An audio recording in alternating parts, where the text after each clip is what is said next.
इटावा में कथावाचक मुकुटमणि के साथ जो हुआ वो सरासर गलत है और उसकी अभी भी जांच चल रही है, जो कि निंदा भी हो रही है। अब जांच के बाद ही ये साफ हो पाएगा कि इसमें जाति वाला एंगल है या फिर कुछ और एंगल है। लेकिन मामला सामने आते ही सियासी दल अपनी अपनी सियासी रोटियां सेकना शुरू कर चुके हैं। अखिलेश यादव से लेकर तेजस्वी यादव तक इस मुद्दे को लपक चुके हैं और मामला पूरी तरीके से पीडीए बनाम अगड़ा बना दिया गया है।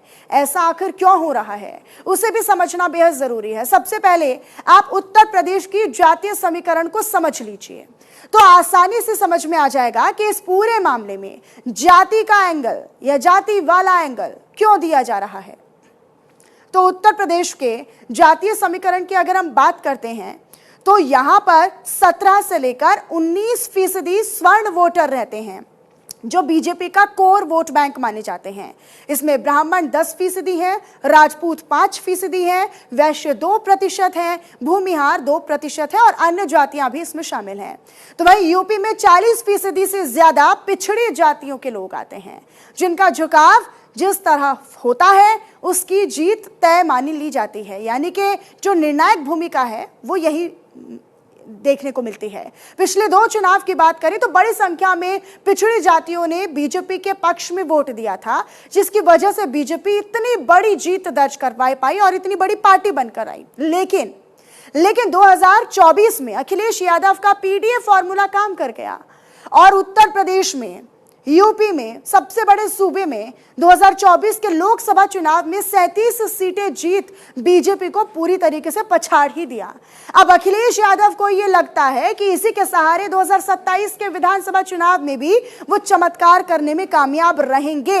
लेकिन क्या ऐसी राजनीति, ऐसी सियासत होनी चाहिए? ये कथावाचक को लेकर जो पूरा मामला है वो अब आपको बता देते हैं कि कथावाचक ने आरोप क्या लगाए हैं। अब एक पक्ष आपने सुन लिया, दूसरा पक्ष भी सुनिए। आरोप क्या लगाए हैं? दादरपुर गांव के पप्पू बाबा ने 21 से लेकर 27 जून तक भागवत कथा की बुकिंग करवाई। पहले ही दिन रात शाम भोजन करते वक्त पप्पू बाबा ने मुझसे मेरी जाति पूछी। जब मैंने ये बताया कि मैं यादव बिरादरी से हूं तो मुझ पर दलित होने का आरोप लगाया गया।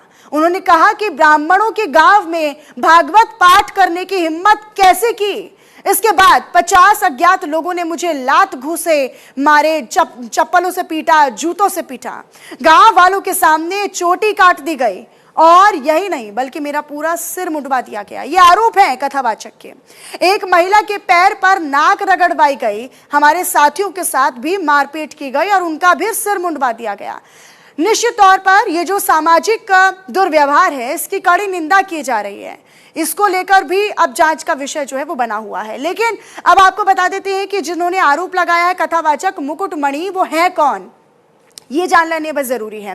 कथावाचक मुकुटमणि सिंह यादव कानपुर के रहने वाले हैं। इटावा में सिविल लाइन के जवाहरपुरा राजा का बाग में वो रहते हैं। संत सिंह यादव और श्याम कठेरिया के साथ भागवत पाठ वो करते हैं।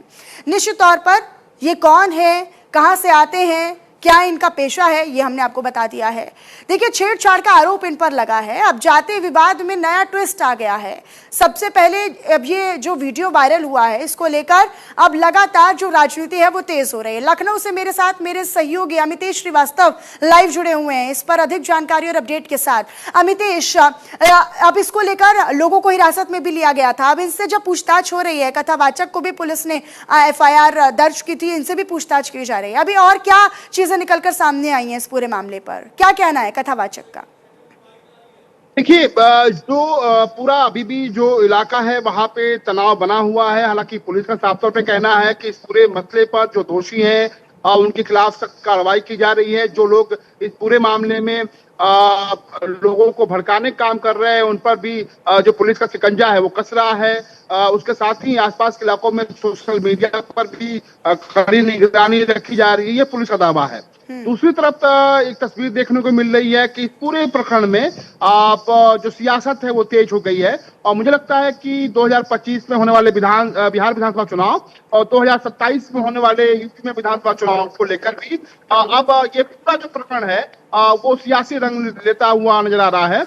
खासतौर पर समाजवादी पार्टी ने सबसे पहले इसकी शुरुआत की थी। आपको याद होगा कि समाजवादी पार्टी के राष्ट्रीय अध्यक्ष उत्तर प्रदेश के पूर्व मुख्यमंत्री अखिलेश यादव ने इस पूरे प्रकरण को लेकर जो पीड़ित जो कथावाचक हैं उनको अपने पार्टी दफ्तर बुलाया, उनको नगद राशि भी दिया और ये गंभीर आरोप लगाया कि बीजेपी की सरकार में इस तरह की जो तस्वीर है वो सामने आ रही है। उसके बाद से बिहार में भी ये सियासी रंग लेता नजर आ रहा। खासतौर पे आरजेडी के नेता जो हैं तेजस्वी यादव, उन्होंने भी तंज कसा और कई सवाल छोड़े।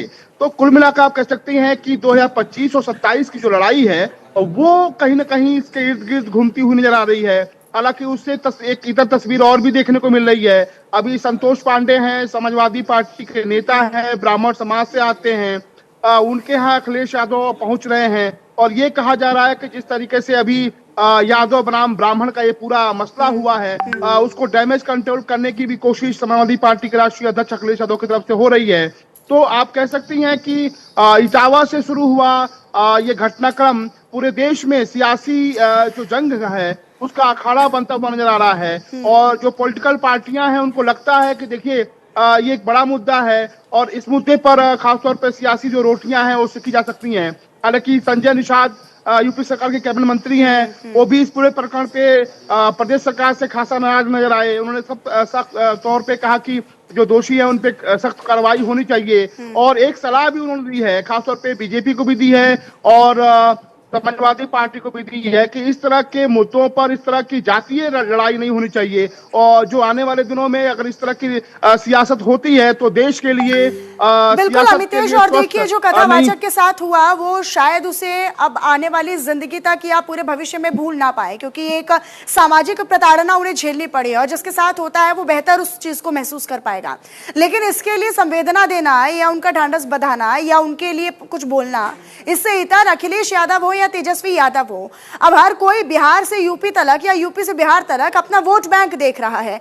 वोट बैंक देखने का मतलब आप समझिए कि किस तरीके से जो यहाँ पर यूपी की बात करते हैं तो यादव वोट बैंक 18 से 19% है। निश्चित तौर पर जिस तरह की प्रदर्शन अखिलेश यादव ने या सपा ने पीडीए फॉर्मूले के तहत 2024 के लोकसभा चुनाव में किया, उसी से उत्साहित होकर या वही एक फॉर्मूले के तहत अब ये चाहते हैं कि 2027 का विधानसभा चुनाव भी उन्हीं का ही हो।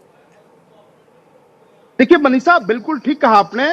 जो राजनीतिक दल हैं, हालांकि सियासत को लेकर एक बात कही जाती है कि सियासत में कभी भी कुछ भी हो सकता है। कोई ना कोई किसी का अस्थायी दुश्मन होता है, न दोस्त होता है, न कोई तमाम तरह की बयानबाजियां सियासी फायदे के लिए चलती रहती हैं, सियासी रोटियां सेकी जाती हैं। लेकिन एक बात तो तय है कि जिस तरीके से लोकसभा जो पिछला लोकसभा चुनाव में समाजवादी पार्टी को सफलता मिली, उस पर खासतौर पर समाजवादी पार्टी के तमाम नेता ये मानते हैं कि पीडीए की सियासत कर उन्होंने जातिगत रूप से जिस तरीके से हमला बोला उससे उनको फायदा हुआ। तो ऐसे में उनको लगता है कि अगर इस तरह की सियासत की जाएगी और अभी से माहौल बनाया जाएगा तो 2027 में समाजवादी पार्टी को फायदा हो सकता है। लेकिन जो सियासत के जानकार हैं, जो सियासी पंडित हैं, उनका साफ तौर पर कहना है कि ये जो सौदा है ये कहीं ना कहीं समाजवादी पार्टी के लिए कहीं नुकसानदायक भी साबित हो सकता है। कुल मिलाकर जिस तरीके से ब्राह्मण समाज की जो नाराजगी है वो देखने को मिल रही है और अब ये जो नाराजगी है अच्छा, जिन लोगों ने प्रदर्शन किया था, जो लोग इसके विरोध में नजर आए थे, पुलिस के साथ भी उनकी कुछ कहा सुनी हुई थी, धक्का मुक्की हुई थी, उन लोगों को भी हिरासत में लिया गया था। फिलहाल उसको लेकर क्या अपडेट है अमितेश आपके पास? देखिए, इस पूरे मामले में तकरीबन आधा दर्जन से ज्यादा जो लोग हैं उनको पुलिस ने गिरफ्तार किया है। पुलिस का साफ तौर पे कहना है कि इस पूरे मसले पर जो भी दोषी हैं उनके खिलाफ सख्त और कड़ी कार्रवाई की जाएगी। उसके अलावा जिस तरीके से जो उपद्रवी थे, जिस तरह की तस्वीर कल सामने आई थी, उसमें भी सीसीटीवी फुटेज के जरिए मोबाइल फोन में जो फुटेज है जिन लोगों के, उन पर शिनाख्त करके उन पर कड़ी और सख्त कार्रवाई करने की बात जो है वो पुलिस कह रही है। और आने वाले दिनों में आपको देखने को मिलेगा कि इस पूरे प्रकरण में कई और जो नजीर है वो पुलिस पेश कर सकती है, क्योंकि इसके पीछे बड़ी वजह यह है कि कहीं ना कहीं इटावा पुलिस की कहीं ना कहीं इस पूरे मामले में बहुत बदनामी हुई है और पुलिस ये मान रही है कि जो दोषी हैं उन पर एक कड़ी कार्रवाई की जाए ताकि एक नजीर